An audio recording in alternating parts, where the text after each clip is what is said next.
Hello, everyone. Welcome back to another episode of the podcast, Field Goals and Forecast. This is episode 21, James. 21 here on now on Afterthought Sports from inside the radio station at 88.3 FM, The Buzz, St. Bonaventure, New York. I'm Ryan Adio, and of course, my lovely co-host James Derrick over the wall.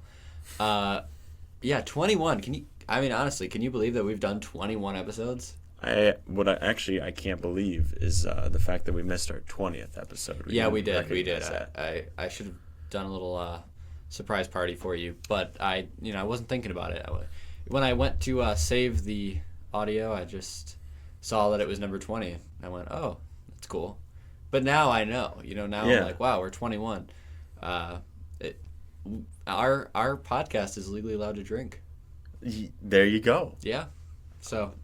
It hasn't been around for 21 years, but yeah. It's 21 though. This is episode 21. It's 21. Okay, sure. Maybe. Yeah, you're right, I guess. 21 weeks? I don't know. Anyway, it doesn't matter. Let's get into some football content here. Yeah. So I got a little bit of news, like one headline from news around the league. Not much has happened this week. Then we're going to get into some just random questions, discussion topics like we usually do. And then we have some mock awards for you guys that you should definitely stay tuned for.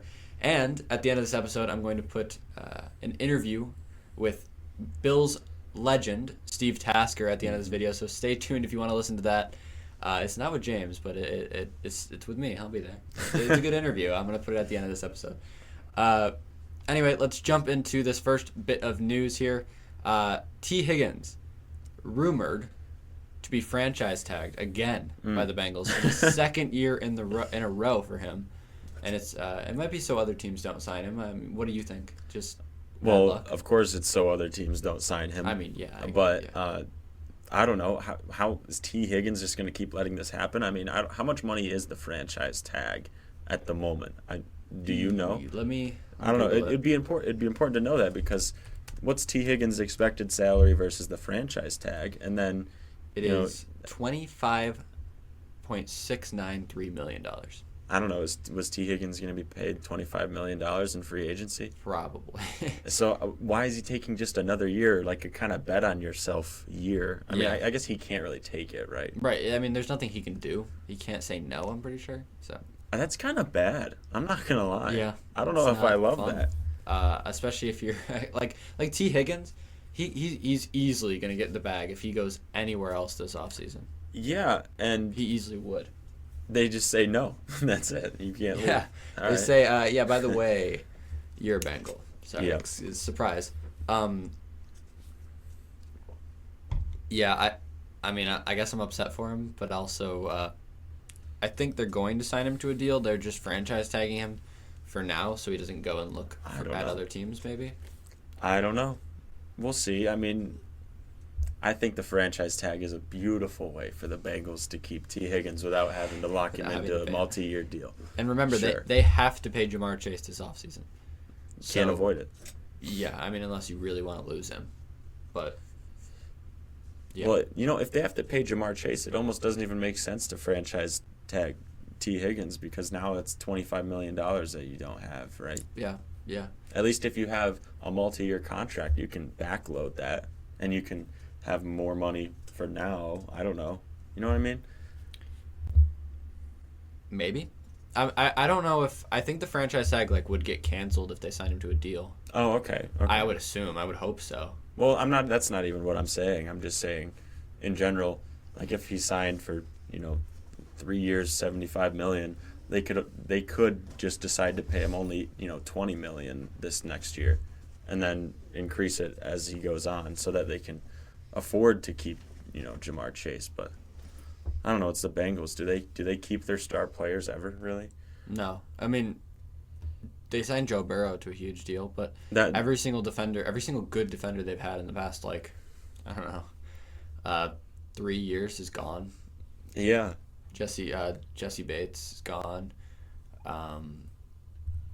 DJ Reader. Yeah, I don't know. Defensive tackle. I couldn't think of any past Jesse Bates for some reason, but they lost both their safeties. They lost some good corner depth. They lost a bunch of D linemen. linebackers. And who was it that just a Bengal linebacker that just he wants to seek trade?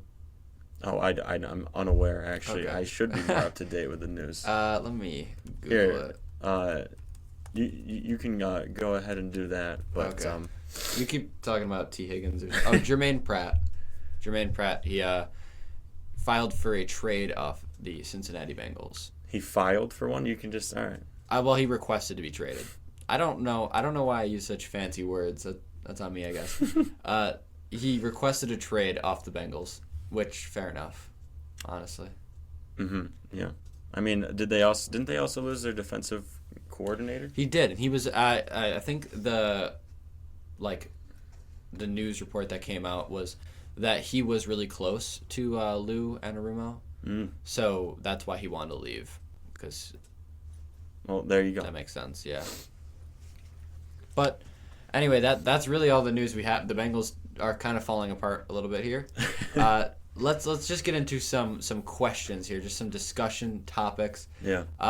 My first question for you, and what do you think the Pittsburgh Steelers do next season at quarterback? Do they stick with what they Russ? do? I don't know if they have a decision really to make. I think they kind of have to stick with what they have, unless they're going to be a organization that starts putting all their chips on the table. That they like to keep their defense nice and stockpiled, full of talent. I don't think they're going to let any defense go to get a quarterback. Same thing with draft picks. I feel like they don't want to just get rid of all those either. I think they don't really have a decision to make. They're stuck with what they got. I mean, you could, like Russell Wilson, he's at the end of his deal. Yeah. You could re-sign him to a large deal. You could go with Justin Fields. And I think I've seen some rumors, maybe like Trevor Lawrence or like some other random QBs could go to the Steelers. I mean, would you rather have Fields or Wilson? Man, you kind of know what you're going to get out of both at this point. I think Fields played, honestly, pretty well for the Steelers. Yeah. But Russell Wilson, you could say the same thing. However, both definitely had their bad games here and there. Maybe not as much Justin Fields, though. I don't know. I feel like maybe I had a little more confidence in his ability going into next season as opposed to Russell Wilson. However, I feel like, I don't know, Fields was kind of just narrowly avoiding making mistakes every game, whereas Russell Wilson kind of played as a better quarterback in that role. What do you think? And, I mean, we saw this in Denver. Russ's first year in Denver was not good. His second year in Denver, not that bad. He actually played pretty well. I think he flew under the radar for a lot of people. He was playing pretty good. I think if the Steelers give him like a 2-year deal, that would probably be ideal for them. I don't know if that's what he wants, but I think like a 2-year deal, see if, like I said, he takes that next step, like that second year where he's, accustomed with the system. He's getting, solid reps where he knows what he's doing this time. And I think he could be a better quarterback. But right now, it's just it's tough. It's a tough system to be put into. Yeah, I mean, at the very least, I think you keep the both of them to keep driving a little competition into it every week. Yeah. Job security is definitely something you want as a quarterback. However, if you have to play better than the person behind you week after week, it is going to elevate your play a little bit, I believe. But at what point does Russell Wilson's age come into question where, is he going to take a major step back this next year? Is he going to get an ankle injury in, week 2 and miss, a bunch of time? Or he could have soft tissue injuries too. I mean, those are the ones that nag over and over again. So, I don't know. You also have to think about that. So I think or maybe you don't know, but you're thinking you want to go with Russell Wilson as your main guy. As you said, second year in a situation always helps. But you always have to be wary of the fact that he is going to be getting older. But I don't know. I don't know if I love what's going on for either quarterback in Pittsburgh, really. I don't know who's in a worse. I guess Pittsburgh has too many very middle tier quarterbacks, and the Jets have no quarterback. Their situation is a lot worse, but I think the Steelers got to be up there for worst QB situation right now. Yeah, simply just because there's no real end in sight for them. The Steelers, they don't tank right? They're not going to get a high draft pick that's a result of them having a terrible season. Yeah. Maybe they'll trade for a pick or whatnot. They're still never going to fire Mike Tomlin. They're never going to fire Mike Tomlin. They'll never have a bad season. They'll never have a good draft pick, and they'll never have a good quarterback if this all keeps up. Yeah. So I don't know. Yeah, and you said it perfectly. Like, they're not good enough, or they're not bad enough to get like high draft pick talent. And the last time they drafted a QB in the first round, it was Kenny Pickett. So, yeah, and it's like we've seen it. They can draft talent. They're kind of like the Miami Heat of the NFL, right? They can make good first round picks, but it's just when you're not ever going to be a top 5, top 10 pick. It's going to be harder and harder every year to keep, getting an A+ at, pick 20. You know what I mean? I'm actually going to not fact check you on that one. You can fact check me a little bit, but I feel like they do a good job drafting at least defensive talent. Yeah, I mean, they've always been really good defensively. It's been kind of effortless for them, to be honest. Let's see the last few years. So, Troy Fautanu, I mean, he's like an offensive tackle. Broderick Jones in 2023. Offensive tackles, they need a few years, I would say. In general. 2020, they didn't have a first-round pick. 2021, they drafted Najee Harris. They might move on from him this year. I don't know. Maybe I am wrong, but still. What do you think? I mean, do you think they stick with Najee? I mean, while we're on the topic, I guess. There's so many parts about this Steelers offense that's kind of just like, do you want to just get rid of him, or do you want to do another year of that? Like Najee, he has good yardage, but he has 4 yards a carry or something, which is just not that good. And I feel like I don't know, he can shine at times where you can really notice something that he does, but I feel like he only ever shines on like a 5-yard run. Yeah. Or something like that. He rarely finds the end zone. I feel like this past season was a little bit better in that aspect, but I don't know. I remember fantasy-wise, he was always just like, what the hell? Yeah, you just don't want him fantasy-wise. So then you got Troy Fautanu, Broderick Jones, Kenny Pickett. What? So I'm just pausing for dramatic effect. Okay. Najee Harris, no pick in 2020. Devin Bush, that was a bust. Terrell Edmonds, that was a bust. T.J. Watt at 30? They got him at pick 30? It's kind of crazy. That is nuts, I won't lie. Taco Charlton was picked over T.J. Watt. I mean, hey, that's kind of the point I'm making is they that's probably Watt their last good pick. I mean, I guess if you want to count Najee, you can count Najee. No, I wouldn't. Well, I will half count him. I wasn't necessarily correct. However, if there was one player, one pick to truly embody what I said, it's T.J. Watt. It's T.J. picked Watt, at 30. So at pick 30 is nuts. I didn't know he was that late. That's crazy. I really didn't know that either. Why did they have pick 30 that year? Were they that good? That's a great question. I don't know. I'm gonna Google this. 2019 NFL draft. This has been kind of a Googling episode all this entire time. I know. Well, there's a lot of technical questions. Yeah, we're also getting a little off track. But yeah, I mean it is what it is. It's a slow news day for the pick NFL. 30. No, pick 30 was. Wait, I'm on 2019. I meant to go 2017. Oh, you got to go to the right draft. Yeah, I know. I don't know. While you're Googling that, we could also talk about some other stuff. No way he was picked 30. Is that really true? I thought he was early. Well, what made you think he was picked 30? It said 30 next to his name. Oh. Yeah, he was indeed picked 30. Okay. And that's just the pick that they had. That's interesting. I wonder if they traded for that or anything. No. It would have told me if they traded for it. I think that's just where they were in 2017. They made it all the way to the conference championship. Okay. All right. I guess they did, yeah? Yeah. I don't know. My memory. The Cowboys picked Taco Charlton at 128, 2 picks before T.J. Watt. Nice. And the Bills picked Tre'Davious White 3 picks before T.J. Watt. So say what you will about that. Trey White, he showed out for a little. Yeah, he was good. Yeah. Derek Barnett by the Eagles at 14. John Ross. I mean, now we're getting really off track, but I'm just going into the 2017 draft. Solomon Thomas with pick 3. Yikes. That's a rough one. Oof. I won't lie, that is a rough. There's a couple names that are just unrecognizable at this, I mean, the at Falcons this time. took Takaris McKinley. What a draft that was. Yeah. Dude, TJ Watt at 30 is nuts.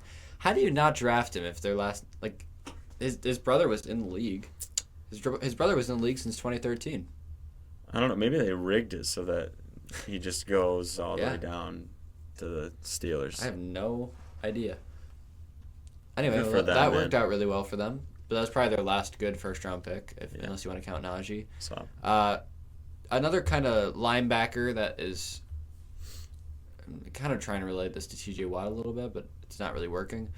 Micah Parsons. Do you think he's going to stay a Cowboy? edge rushers. His contract's up. They're both outside linebackers. I feel like if I'm remembering this correctly, he kind of has faith in the whole Cowboys organization he a little wants to bit. be a Cowboy, but Jerry Jones is the GM, and he just spent a ton of money on CeeDee Lamb and Dak Prescott. Yeah, that's the difference, right? I think Micah Parsons is going to do everything he can to stay a Cowboy, but at the end of the day, it's Jerry's world, and we're all living in it. Yeah, that's true. It said no one ever, but that's what he thinks. Yeah, so that's true. He'll ultimately make the decision. I honestly hope he says no, so that Cowboys fans just cry everywhere. Wow, that's all. Wow. Yeah. What do you think? What is he no? I don't think he's gonna stay. Honestly, okay. I really don't. I don't think they're gonna pay him. I think he's gonna be Jerry Jones. Jerry's not gonna pay him. It's Jerry. He wants to stay a Cowboy, and I know he wants to stay a Cowboy, and he's been good for the Cowboys. But I honestly do think that he's gonna go somewhere else. I think he'll go like. That's a good question. Where do you think he's gonna go? Where do I think he's gonna go? I don't know. If you had to pick a spot, yeah. I mean, he should just come to the Bills on a minimum deal. Yeah, you're right. A vet minimum, 1 year, $4 million. Yeah. Yeah. Yeah, exactly. It'd be dumb for him not to, actually.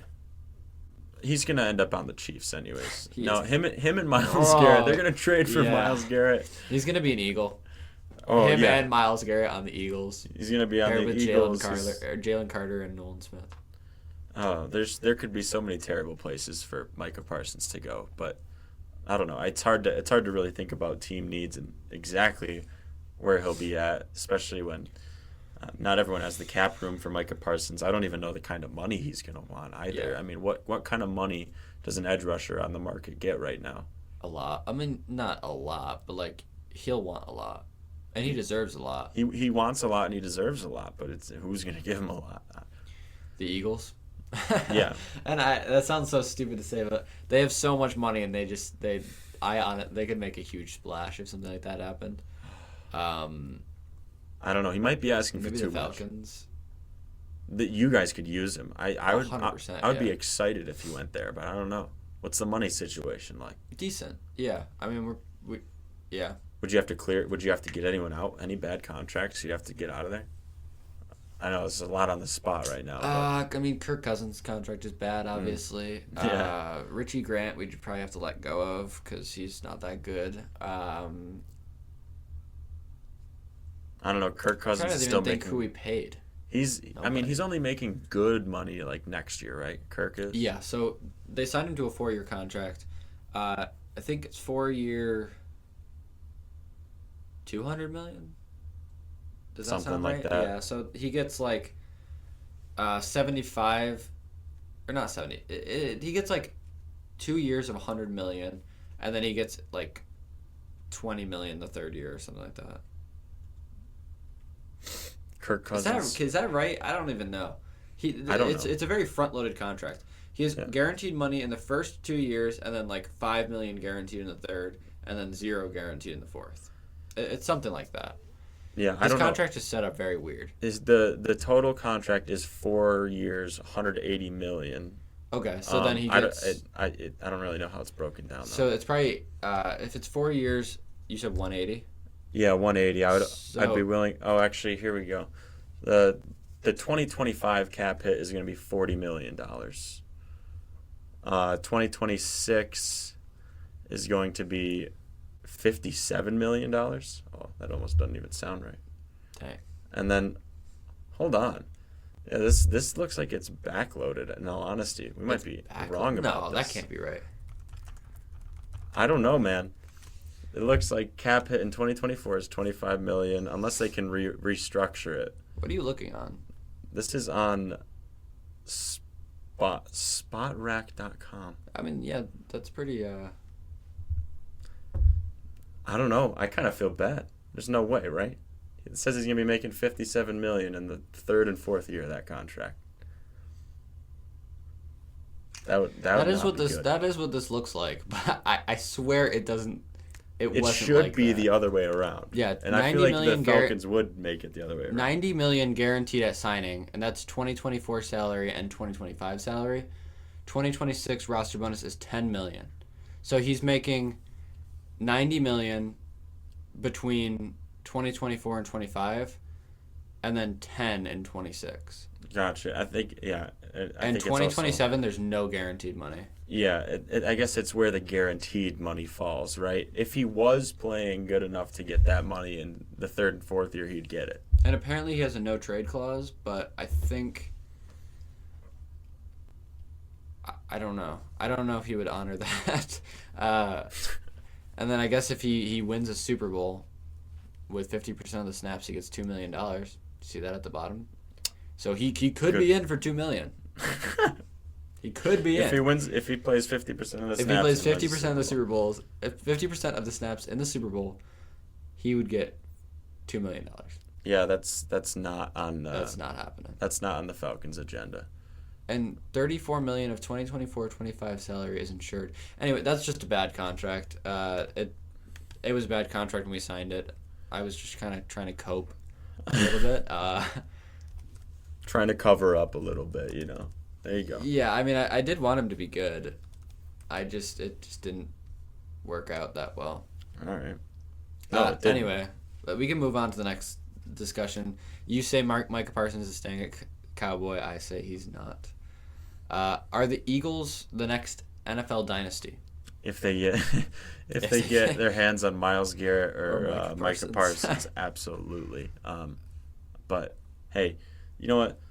I don't even know if the Chiefs were like really the best team out of the AFC this year, and there's a chance the Eagles aren't the best team, or there's a chance the Eagles don't even make it out of the NFC next year, regardless of who their team is. You know what I mean? They should have been in the Super Bowl last year, to be honest. Yeah. They were upset, so they kind of have to prove it to me a little bit more, just a little bit. They've sold before. I mean, I honestly do think that they're only going to get better. I hope think they don't. This offseason they're just going to get better, which is really scary to say, but I do think that is going to be the case. Last question here. Okay. James Cook. I know you've heard about it. He wants his contract extended. He wants his contract restructured, whatever it is. $15 million a year. If you are Brandon Beane, are you paying him $50 million a year? Oh, with how good you got the Ty Johnson and Ray Davis in the backfield. Yeah. With how good they were coming up to support James Cook. Dude, I don't know. It's really hard to. Are they going to be as good without him, though? I mean, he was a slasher. I mean, there was definitely games, like when we played Seattle, he was all over the field. Like when we played Miami the first time when Tua got hurt, he was all over that game. Yeah. James Cook has his games where he is the offense. Yeah, like last year versus Dallas. And I don't know if you can say that for any kind of Bills receiver at the moment, No. where they've had a game where they were the offense. No, I not. do have my reservations about not keeping James Cook. But from an ownership standpoint, a financial standpoint, $15, $16 million for a running back where we kind of have depth there, it's really hard to want to give him the money, even though he totally deserves it. He really does. I think he's a really good player. Like, I do. I think he's one of the better running backs in the league, if not, like, top 5 for sure. But $15 million? That's more than Saquon Barkley. Is it more than Saquon Barkley? It's the second biggest running back. It would be the second biggest running back contract behind Christian McCaffrey. Well, can you really give him that money? Again, that's what I'm saying. I'm not saying that the Bills should pay him. I'm saying in his eyes, maybe he deserves it because besides Josh Allen, he's the best player on that offense. But yeah. I don't know if it is financially responsible considering who we already have at running back behind him. Running back has just been so vital this year. We've talked about it so much. Yeah. And it really has become one of the bigger positions in the NFL, like one of the most important positions in the NFL. $15 million though. When you have Ray Davis, when you have Ty Johnson. Ty Johnson had a couple games where he carried. Yeah. The Lions game, he had over 100 receiving yards. Damn straight he carried that game. So Ty Johnson, couple years, he can be asking for $15 million. I don't know. Yeah, I completely agree. I don't think he will. I also think Ty Johnson's what? He's 27, 28? Yeah, he's a little on the older side, if I remember correctly. He was 26 at some point this season. I don't know if he turned 27. I could see Ray Davis asking for that amount, but I don't think he will. It would have to be kind of after he proves it for a little bit of time, though. And James Cook has proved it. He is one. Yeah. He is a really good running back. I want to get that straight, but you can't afford to pay him that much. I mean, I think he's kind of just saying what he wants to on social media. Yeah. He has to be open to the fact that the Bills point at Saquon Barkley and say, he's not making that. Saquon Barkley makes, I think, 12.5. I think he would have to be open to the fact that he signed something along those lines, or at least the Bills counter with that. But if he's going into that meeting just 15 mil or bust, he's not going to be a Buffalo Bill. But who do you think would honestly be willing to pay him $15 million a year?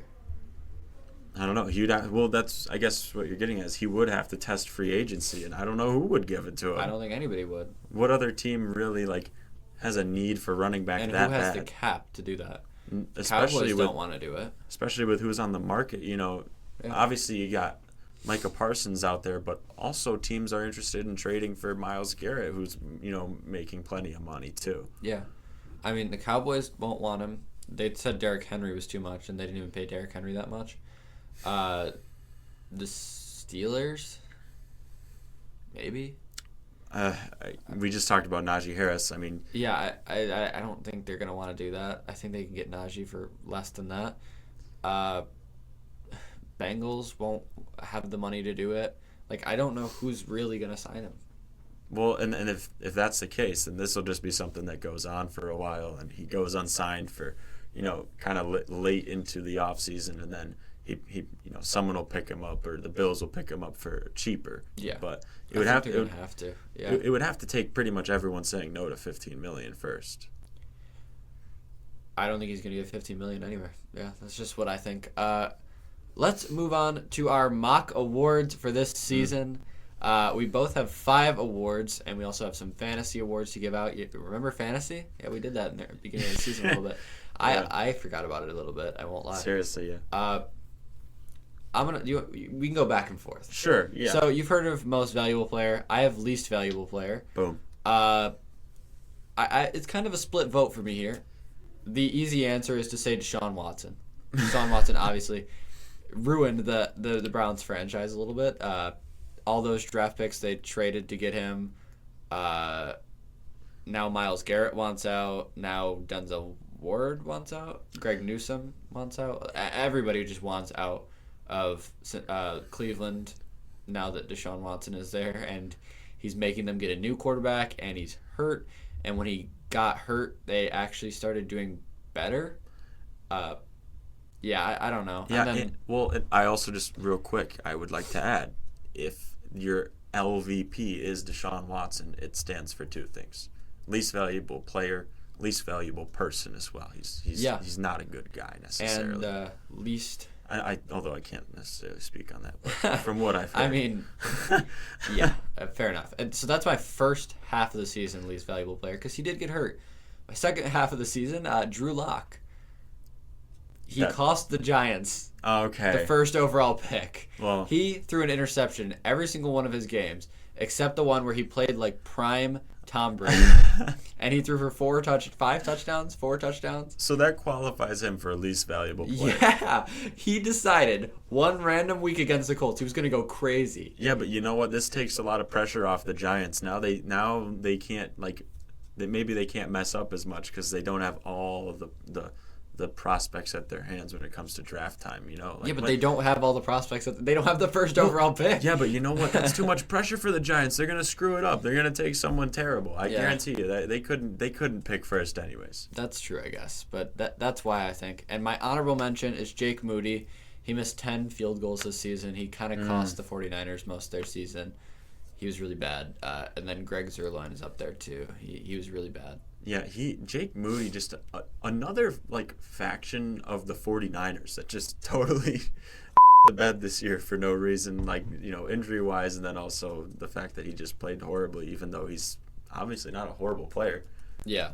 I mean, he was good his rookie year and a little bit forward. I don't know. Sometimes you just need a change of scenery to get a little better, or Tyler Bass was bad last year. He just needed a little off season to get better. Sure. My first award, I've got Clutch Player of the Year. NBA does this. I don't know why the NFL does not. Is it an actual award for the NBA? Yeah, Clutch Really? Player. They have a lot of interesting stats on it too in the NBA. But for the NFL, it's fairly obvious that it's Patrick Mahomes. He's had 7 game-winning drives in 2024. 9 total come from behind wins. Wow. You can argue that it wasn't always him that was playing that well in those games, but regardless, 7 game-winning drive speaks for itself. That is kind of crazy. I won't lie. I mean, he blew the Super Bowl, but other than that, he played pretty well. And honestly, I didn't average them all out, but looking at a graph of all of his passer ratings in Super Bowl or playoff comebacks, it's all 110 and above pretty much too. So yeah, he's definitely been a postseason performer in past 100%. seasons. He's always been, yeah. I guess I'll do my next award here. Mm-hmm. The most underrated player this season. Yeah. And I know you're gonna get on me because it is a Falcons player, and I'm a Falcons fan. Whatever. All right. I do think it's Caden Ellis. Do you know who Caden Ellis is? I'm familiar, but not See? Oh, wow. Yeah, 139 tackles, 34 QB pressures, led the league for off-ball linebackers and QB pressures, 5 sacks, 3 pass breakups, and an interception. He's the first Falcons player ever since 1994 to record 100-plus tackles, 5 sacks, and an interception in a season, and he got injured. So he missed a few games, too. Well, you know what? He's You one made a of the beautiful best case for that, off-ball linebackers in the league, and he didn't make the Pro Bowl, and he doesn't get the recognition he deserves. He's very, very good, and because people don't value QB pressures, he's just not. I mean, that's why T.J. Watt wasn't Depoy. I mean, yeah. However, Patrick Surtain. Yeah, but for an off-ball linebacker, he plays coverage linebacker. He had 34 pressures. That's actually that's impressive. I will say, you made a good case. So I can't be mad that it's a Falcons player. Thank you. I had an honorable mention for Christian Gonzalez, but I think at this point he's kind of fairly rated. I think people know. Yeah, that's I think true. People know him. The secret's out. There's no secret anymore. Right. Next award that I've got 3 more. I've only got 3 more. Okay. That's fine. I've got the Glue Guy Award. I thought I wanted some kind of award that could give some recognition to. I was thinking more a defensive player, someone who's versatile, definitely a leader on the team, plays at a high level, but wouldn't ever get DPOY consideration. However, the candidate this year, of course, did because he played his kahunas off. It was Zach Bond. Yeah. He was up there for Depoy. He was a leader on that team. He wasn't even supposed to be on that team or in the NFL, really, at the beginning of the season. We've talked about it enough. He's definitely been not only a leader, but definitely versatile, kind of a field general for the Eagles. So big pickup for them, and he's the glue guy there. Come on. I 100% agree. I love talking about how crazy that pickup is for them, but I won't this time. I won't. Yes, Zach Bond, I think he finished third or fourth in DPOY voting. One of the most. I mean, if you could really go underrated player for him as well, but I think he's pretty fairly rated nowadays. Mm-hmm. Earlier in the season, though, he was very underrated. I'll go to my most overrated player now. So I just did underrated. I gave it to Caden Ellis. Most overrated player in the league, Jordan Love, played terribly. Yeah. Played terribly this season, and nobody wants to talk about it because he's on the Packers. He's supposed to be the next generational quarterback. Listen, 3,300 yards. They're almost 3,400 yards. 25 touchdowns and 11 interceptions. That's just bad. That's seriously just bad. Definitely not up to standard. No, and he got injured, and his team continued to win games. So I mean, he's just not. He's not that valuable to them. You kind of make a decent point there. You know, you could say the stats. You can talk on those for as long as you want, but pointing out the fact that, well, even when he didn't play, they were fine. Malik Willis was their QB, and they did fine. They did just fine. I mean, that's my main argument is that Jordan Love is still seen as like a top 10 quarterback in the league, and I don't think that's fair. You know what? Especially when you see all the Jalen Hurts hate. Yeah. I've seen people on like TikTok Live this week when I'm scrolling through, they still have Jalen Hurts at like 9. And I'm guessing Jordan Love is above him. Yeah, and it's like, what more proof do you need? So Jalen Hurts, I mean, he didn't have the yards, right? He didn't really have this. He doesn't have the stats, but he has rushing stats. This is only his passing stats. He went 18-5, with about 3,000 yards. So like 800 less yards, only 7 less touchdowns and 6 less interceptions. I mean, you should have less when Saquon Barkley is your running back, but Josh Jacobs, he's a Pro Bowler. I mean, he's really good. Yeah, but it's Saquon. It's Saquon. Yeah, I get it. I mean, we're going to talk about the condition of both of their careers. Obviously, Josh Jacobs is great, but Saquon, in my opinion, is still a whole tier above him. 100%, but still, like, you can't argue he didn't have a run game. He did. No, he did, I guess, but I don't know. Jalen, what? I don't understand the Jalen Hurts hate. I think Hurts just doesn't turn the ball over. He's just a good quarterback. People just want to hate him. I don't know why. The stats aren't great in his favor, but what can you do? No. Shall I get on with my next award? I think we've talked enough about Jordan Love at this point. Speaking of not turning the ball over, this next award has a lot to do with it. Best Red Zone Player Award. Initially, I wasn't sure if this should be like a running back, wide receiver, tight end, quarterback award. There's obviously even a creative way you could give it to a defense, but I went with quarterback.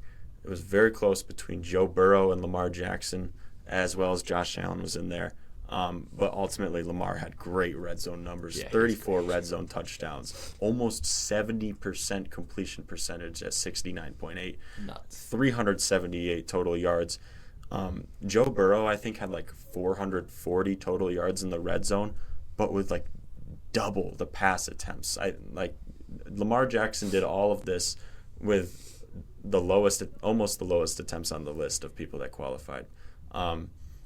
He put the ball in the end zone. That's what you're supposed to do in the red zone. So the Ravens are one of the best, I think actually the best red zone team in the league, and he's the reason why.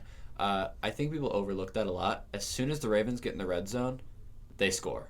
Mm-hmm. Like I will say that every single time. That's one of the big things. Like when the Bills played the Ravens, last year, I want to say when we played the Ravens, maybe it was this year. I can't remember. That was one of the big things that I mentioned when I was watching the game. I was like, we just can't let them, plow down the field, get into the red zone on us. Because as soon as they get inside the 20, they are scoring every single time. And I don't know what that is. I mean, what coaching? Really good coaching. I guess. The coaching gets better at the 20-yard line. I don't know. They run a lot of red zone drills. You keep them calm. You run a lot of short passes. You run a lot of fades. A lot of it's just Lamar magic, right? Yeah. He just runs around. And it's so hard when he's so... Think about it this way. You're 20 yards from the end zone. Lamar can run those 20 yards in like 4 seconds. Mm-hmm. Like, that's what's so scary about it is, at any point this guy can take off and go straight to the end zone and score. Yeah. And, I mean, he avoided sacks, which is how you don't score touchdowns when you're in the red zone. Josh Allen was, like, one of the top on the list when it came to taking sacks, which I was surprised about because, Must have been early in the season. I don't know. Must have been. Joe Burrow took more sacks as well. However, still, the touchdowns speak for itself. That's all. Yeah. All right. My next award here. Overhyped Player of the Year. This is someone that going into the season, I think a lot of people had really big hopes for, like had eyes on. Yeah. I know a lot of people drafted the guy in fantasy, and it'd be really easy to say Aaron Rodgers because, he was overhyped. Yeah. But I'm going to go with Zamir White. Yeah. Zamir White, I drafted him in fantasy. I was like, oh, this kid could be really good. He had one of the most disappointing seasons I've ever seen out of any player. And sure, he plays for the Raiders, but that's not an excuse. Like, he was terrible. I don't know. That's kind of like one of those things where after the season, like, especially when you're thinking like fantasy football wise, you just think to yourself like, darn, I know he's a good player, but I should have realized it's the Raiders, man. Yeah. I don't know. Is that his fault entirely? 72nd in carries. He had 65 carries. 91st in yards. 65 carries. 183 yards. Wow. That's bad. You can almost blame him at that point. Actually, not almost. You can blame him. 183 yards is what Saquon, like, averages in a game. Like, that's crazy. Yeah. And he had 1 touchdown. He averaged 2.8 yards per carry. That's not even ranked. Like, yeah. It says 150 plus on ESPN. There are 150 plus running backs who average more yards per carry than Zamir White. And the thing is, it's like if people are saying, if he got the touches, then maybe he could have been better. No. Well, you know what? Alexander Madison and Amir Abdullah were outperforming him in order to get more touches. Like there's practice throughout the week. If you play well in practice, you get more touches. I guess Zamir White was not playing well in practice. No. I don't know. He just wasn't playing well at all. Let's see what... Okay, so Amir Abdullah had 1 more attempt than Zamir White. And this is Amir Abdullah. Yeah. First of all, let me get that straight. He had 66 carries. Amir Abdullah had 311 yards. So that's already 100 more yards than Zamir White. He put up like 20 in a little spot start for me, Amir Abdullah. Dude, he was nice near the end of the season. Yeah. 4.7 yards per carry, 2 touchdowns, and what is this? 40 receptions. That's actually nuts. Yeah, he was pretty good out of the backfield too.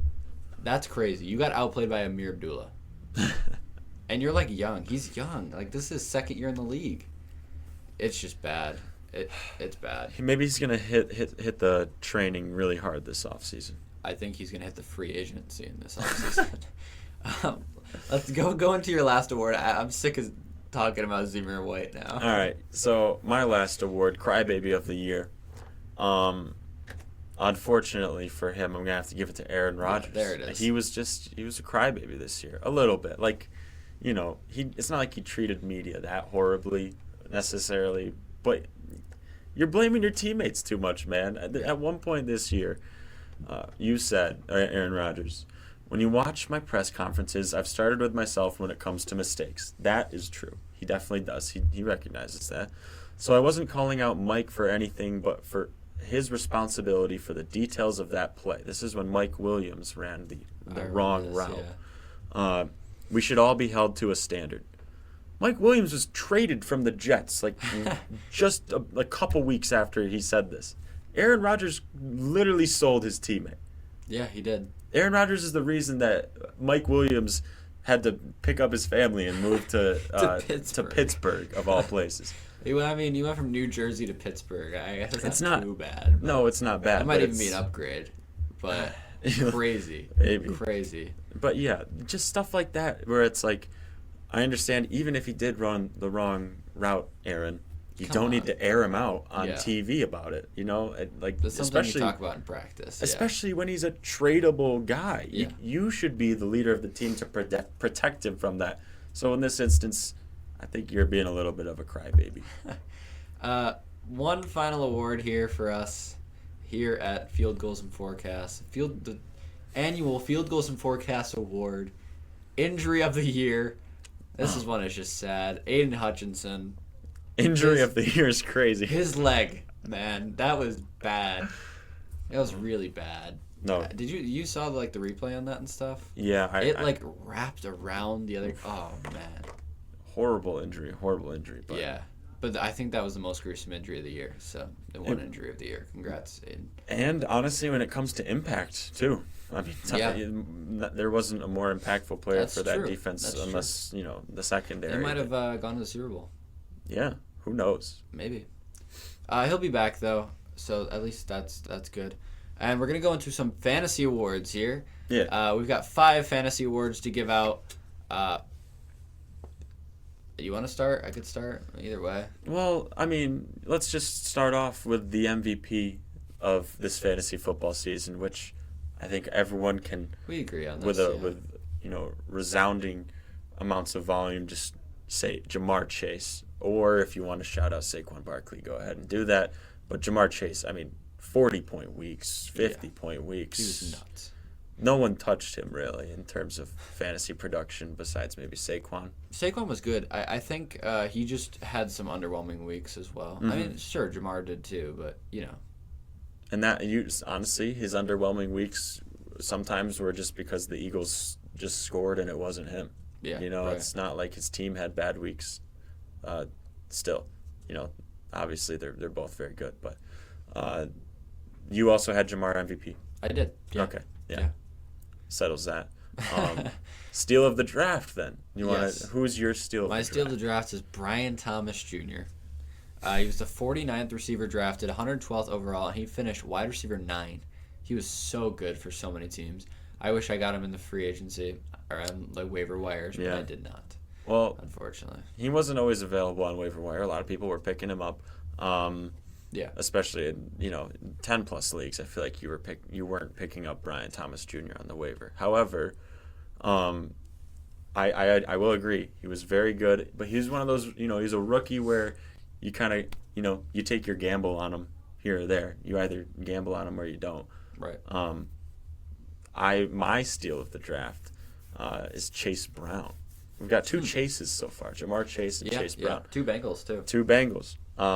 He was projected like running back 36, finished running back 10. I would have said maybe it's just because the fact that he got a lot of touches on his team, he got a lot of receptions, kind of a reception merchant if you're in PPR. However, the scoring was just there, and honestly, he looked really good every time he got the ball. He was good for the Bengals and good in fantasy too. Yeah. Bust of the year? I mean, it's really easy to say CMC, so I think we're going to ignore that. Yeah. But CMC is probably the bust of the year. But otherwise, I'm picking a different 49er. I'm going Brandon Ayuk. Yeah. That was he had a terrible season, and then he got hurt.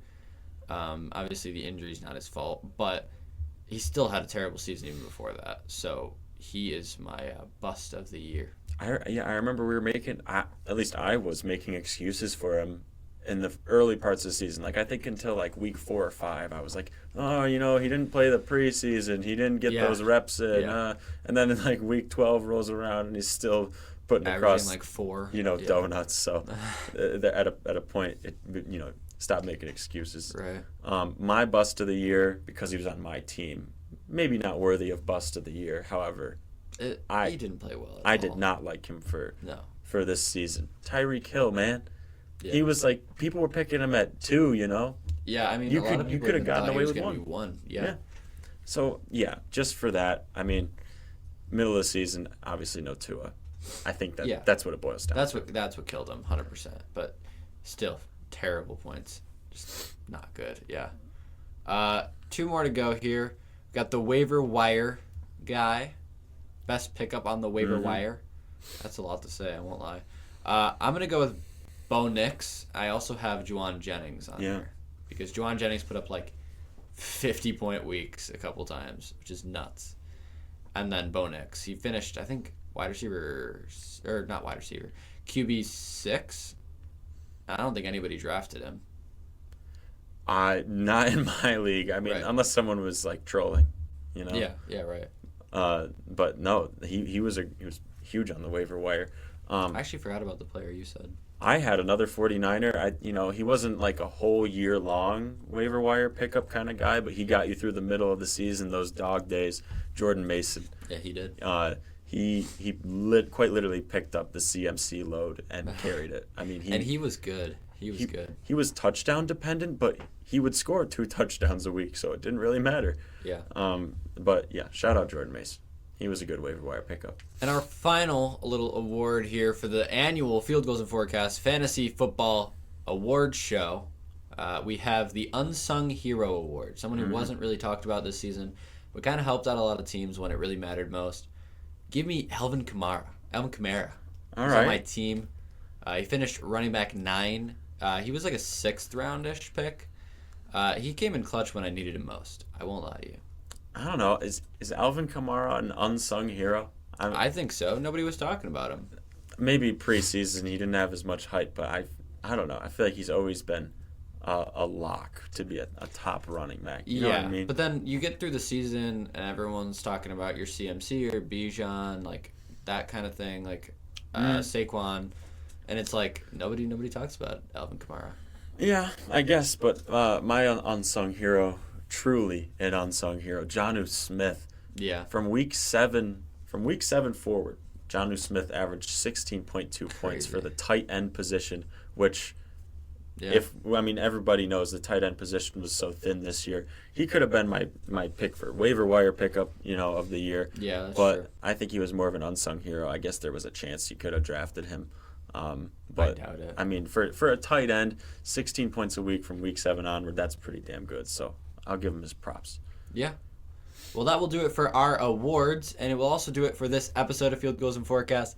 Thank you all for tuning in. I'm pretty sure I'm going to have the Steve Tasker interview right after this, so stay tuned for that one. But we will see you guys in the next episode.